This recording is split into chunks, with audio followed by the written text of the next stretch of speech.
Ki te mana whenua, nai te wahuriri, tēnā koutou. No o tau tahi ahau, ko Joanna Condon tōku ingoa.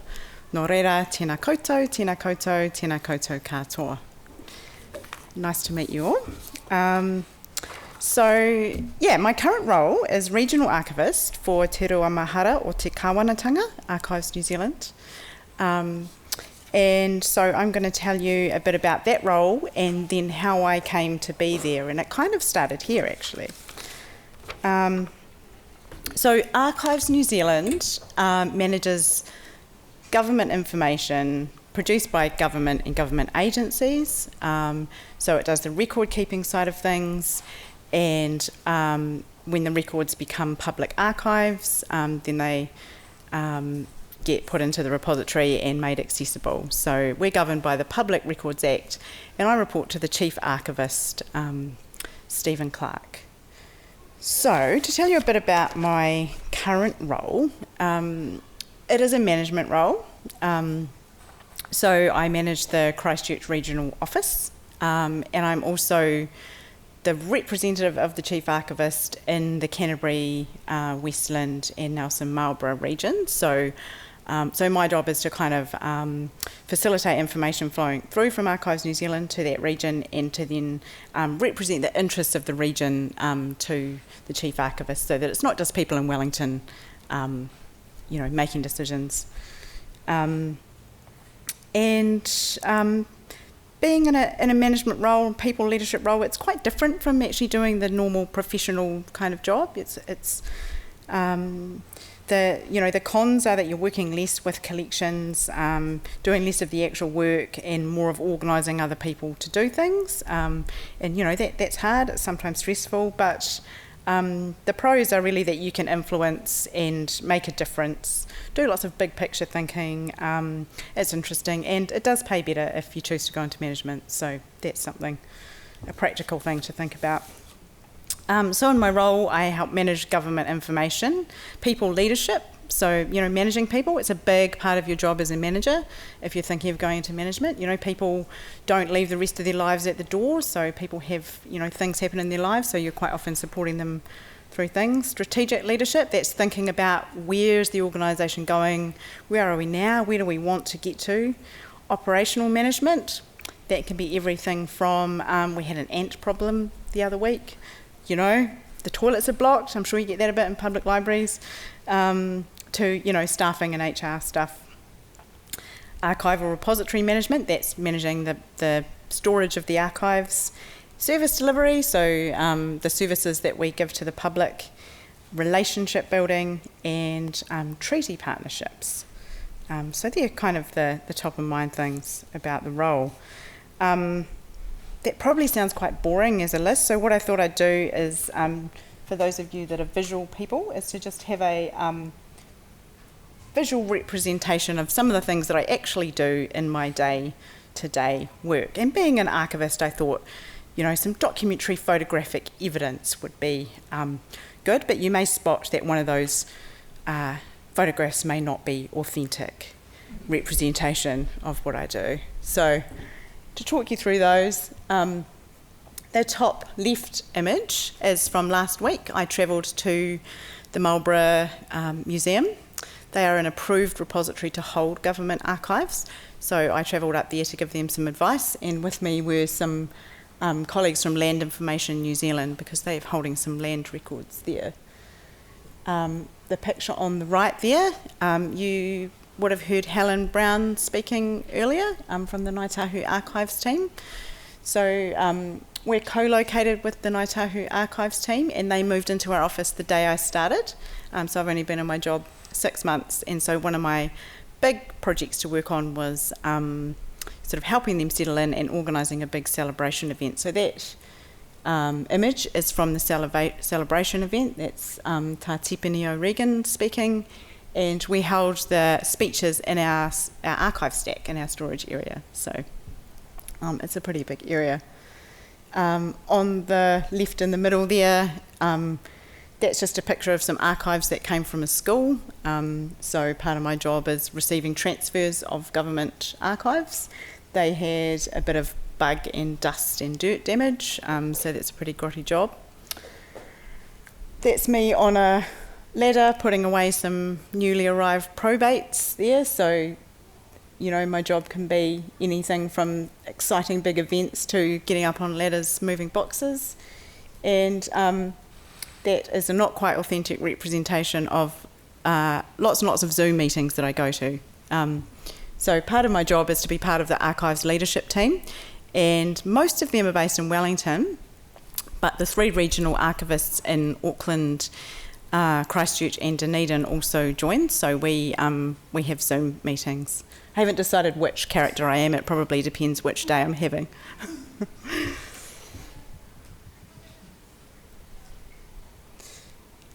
So I just thought I'd tell you a bit about the roles that are in our team, because when you're starting out in your career, it's interesting to know what sort of roles are around. So that's our team at the celebration event. We have me, the regional archivist. We have one senior archivist, who's sort of my second in charge, 3 archivists, and then 2 team members who have a combined role of archive support assistant and digital assistant. So they do half of their job as digitisation and half of it is doing things like retrieving and putting away archives for our customers. And we have a regional administrative assistant. There are also 2 digital assistants that work in our office, but they report to a team in Wellington that is working specifically on the Royal Commission of Inquiry into abuse in state care. So they're digitising government records from relevant institutions that may have had people in care, and that's a huge thing at the moment.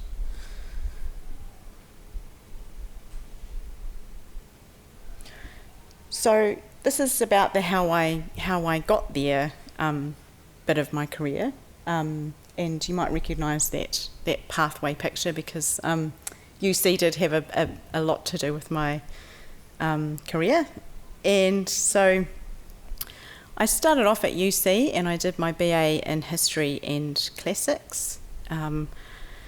I did lots of hospo work during and after that, as you do when you're a student. I worked at the Cobb & Co in Aranui doing waitressing there.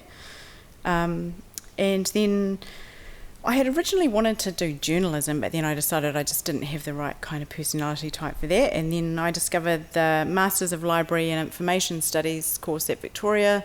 I'd never worked in a library, but I applied to do it on the off chance, and I got into it.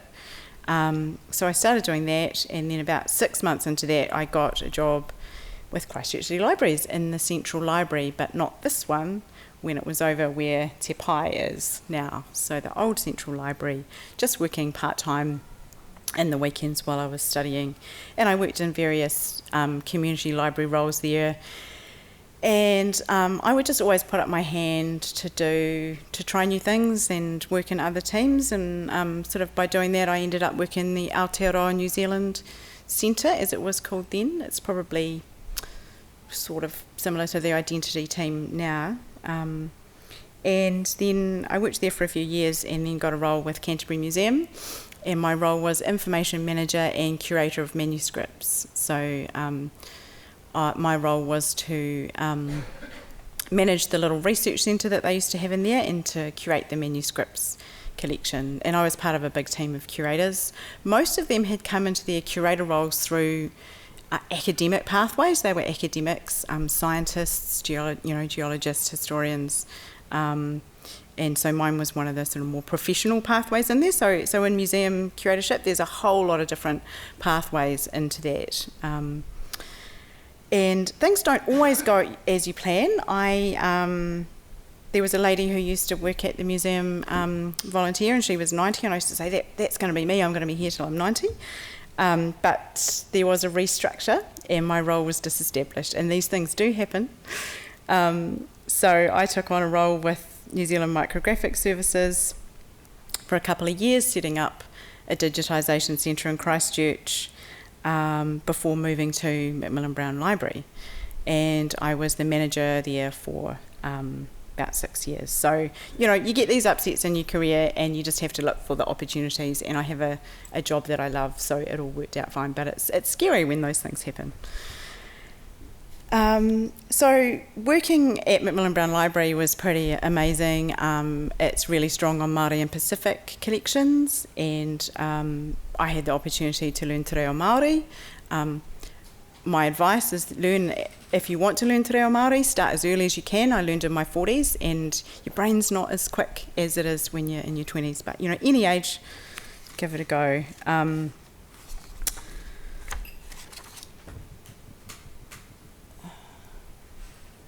So just a kind of reflection, a little diagram on GLAM sector institutions. This is just my own personal perspective. I sort of started off in libraries, and it was all about information, and it didn't really matter about where it came from. It was just finding the information. Then I moved to museums, and it's all about the thing, the taonga, the object. So it doesn't necessarily matter what the information is in a book, but who used to own the book, what is it made of, that type of thing. And then also in the museum I was working with archives, which are all about evidence and authenticity and proving something through an authentic document. So those different organisations have quite a different philosophy, and sometimes you bring assumptions from one profession into another, and then you kind of have to rethink them depending on what organisation you're working in. So it's kind of interesting. And I guess the last thing that I really wanted to talk about was values and motivation, because I think what's really important with choosing a career is to have one that fits with your values and your beliefs, and that you feel comfortable with what you're doing. So I just wanted to talk a bit about my own motivation. I always enjoyed historical research. Sadly, you don't always get to do a lot of the research in some areas of GLAM sector work. So if you're all about the research, probably go down the academic path. But in saying that, not always easy to get a full-time paying job in that. So you've got to balance practicalities of, raising a family, or the costs of that versus, doing what you want to do. Service to community and society. GLAM sector jobs, bit of a variation in how they're paid. You don't do it to become rich. You do it because you want to serve people, and that's what it's all about, and work with the community. Mātauranga, knowledge, is a really important thing. I think you have to have a love of knowledge. Manaakitanga, so care and hospitality, being welcoming to people, making sure that you're serving all of the people in your community. And whanaungatanga, building relationships, has been one of the most important things in my career, is getting to know people and building relationships. Lifelong learning, you're always going to be learning something new. For example, learning te reo Māori in my 40s. Unfortunately, our schooling didn't really teach us about te ao Māori or te reo Māori, so I found it a really amazing experience in my career to learn more about te ao Māori, and really interesting, rewarding. So if you like lifelong learning, GLAM sector's great to be in. Kaitiakitanga, so when you're in charge of looking after collections, it's a temporary thing. You're not going to be in a job for life. No one ever is. You're the temporary carer of these taonga that you're looking after, and for everybody. So, you do get some people that get a little bit attached in terms of it's my collection, and so you have to be prepared to think that you're just one of a succession of people that are looking after these taonga. Curiosity is important, I think, in the GLAM sector, to be able to keep developing and moving forward, and valuing diversity as well. I think, like many other professions, trying to get more diversity into the profession is really important. So I think that's about all. I'm probably at time, am I, now? So. But yeah, just best of luck to all of you. Your career will take all sorts of weird twists and turns, no doubt, but just go with it and look for the opportunities and put your hand up for things as well. So good luck.